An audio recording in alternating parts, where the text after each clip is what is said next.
Welcome to Stories from the Digital Learning Field.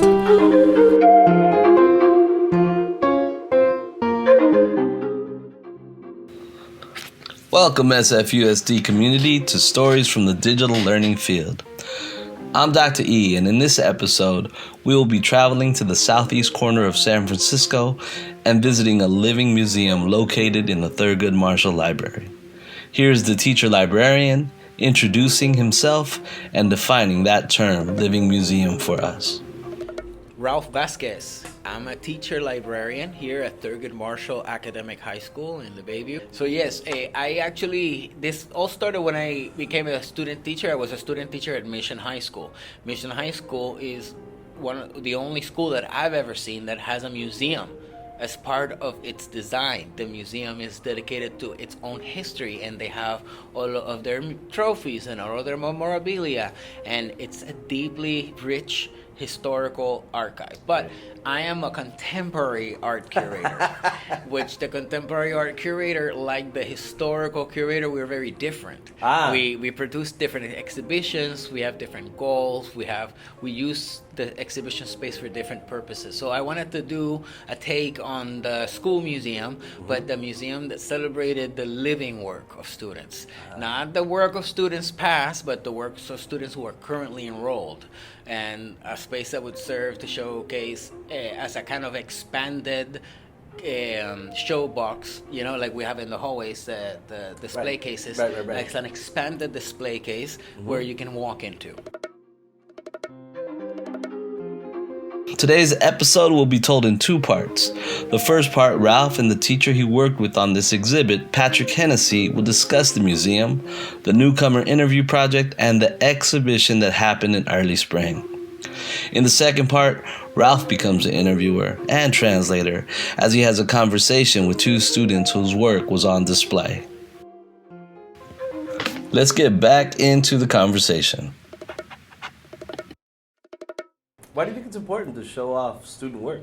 Well, I just think it's important as an authorship experience. Like I was mentioning to you before that I find the authorship to be the most meaningful culminating experience for any student. Right. Whether it's a musical presentation, whether it's a poem, whether it's an essay that they've worked on and they've researched, or whether it's the carrying out execution of an experiment. Right. These are all forms of authorship, or like of ways of publication, of feeling like I'm sharing in a voice that is bigger than mine. Talk to me about the population that's being exhibited in that room right now, in the museum right now. I would say most, if not all, are newcomers. Recent arrivals. Right.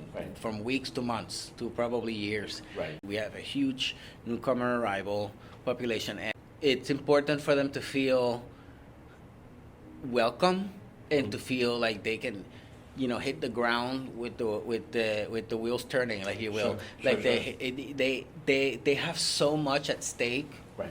So much is riding on them being able to be successfully onboarded. Yes.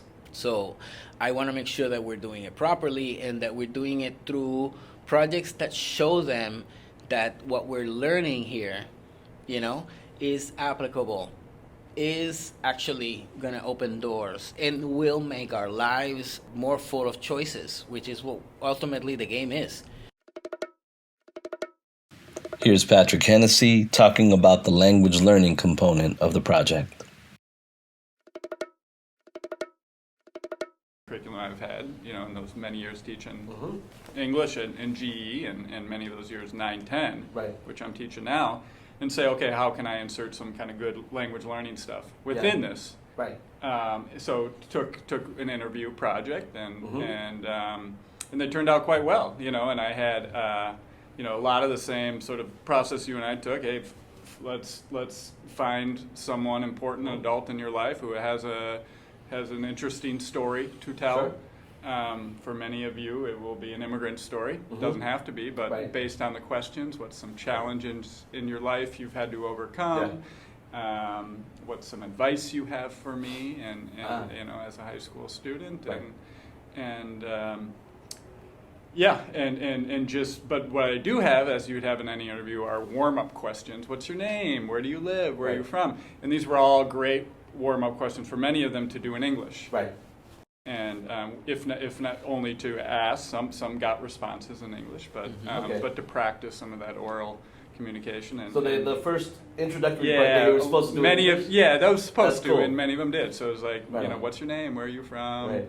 And how long have you been here? So those introductory kind of warm up, and then as they moved into the more deeper questions, many of them transitioned into the pure Spanish. But then there was other pieces of English where I had them, and this is what's exhibited in the museum. And I said to Mr. Vasquez, they did some really cool work here that we could show. Come up with a highlighting key sentence in English, write it down, Clean. show that with a picture and that worked out sentence on a number of slides.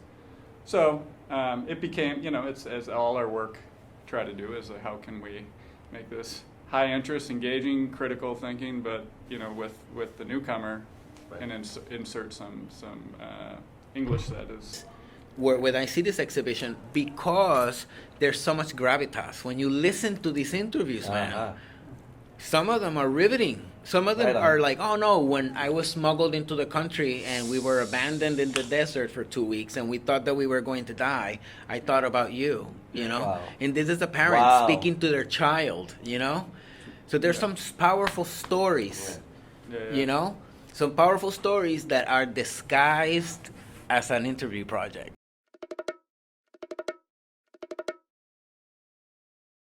Before we hear from the students, here's a brief description of the interview project exhibit in the Marshall Library.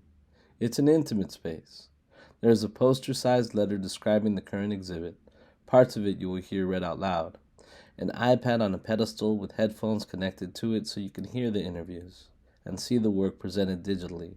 Portraits of the people interviewed hang on the wall, their eyes welcoming you to this private space.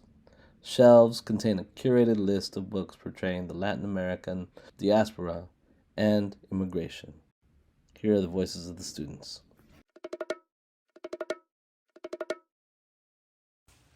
Our students, guided by Mr. Hennessy, they have improved their English language skills and honed their abilities in research, communication, and empathy. Each interview is a testament to their hard work and dedication, offering a glimpse into the lives of people who inspire, challenge, and shape our world. This exhibition wouldn't have been possible without the collaboration and unwavering support of Mr. Hennessy, whose classes have bravely lent their exceptional work for all to see. His guidance has been instrumental in helping the students find their voice. So, yes, today we are speaking with two students who have been participating in the project with Mr. Hennessy's class. I'm going to ask them to introduce themselves, and then I'm going to ask them about who they interviewed and why. First, I'm going to start over here with my friend. What is your name? Hi, my name is Livni. Me llamo Livni. Livni, thank you for joining us today in this conversation. I wanted to ask you, who was it that you interviewed for the project? I interviewed Chef Leslie Brody. Entrevisté a la Chef Leslie Brody. Chef Brody is our professor here at School for Culinary Arts. And Livni, can you please tell me, why did you interview Miss Brody?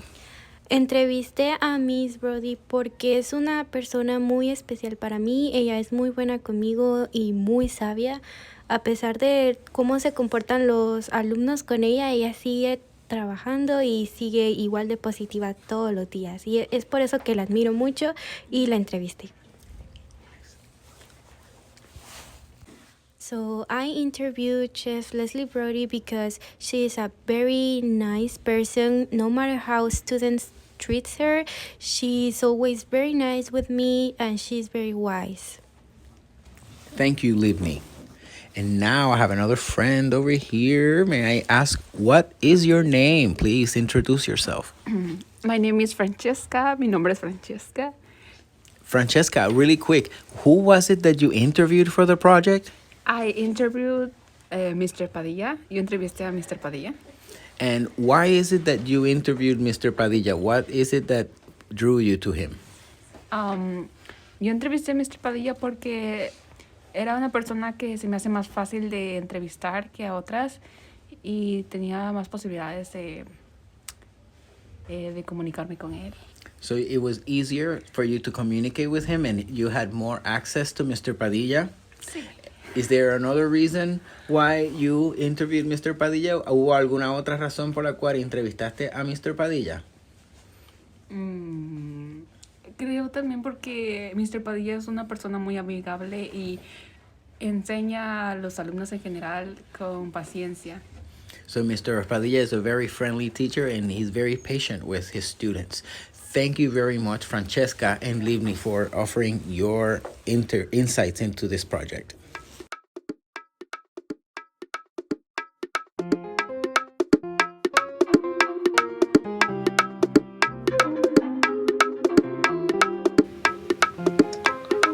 I would like to thank Ralph Vasquez and Patrick Hennessy for sharing with me about the Marshall Museum, and also to Mr. Vasquez for interviewing the students that appeared in this episode.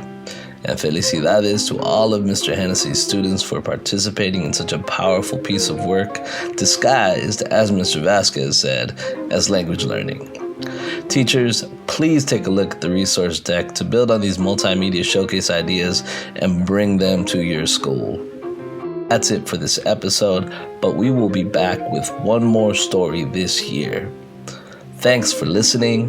This is Dr. E. Until next time.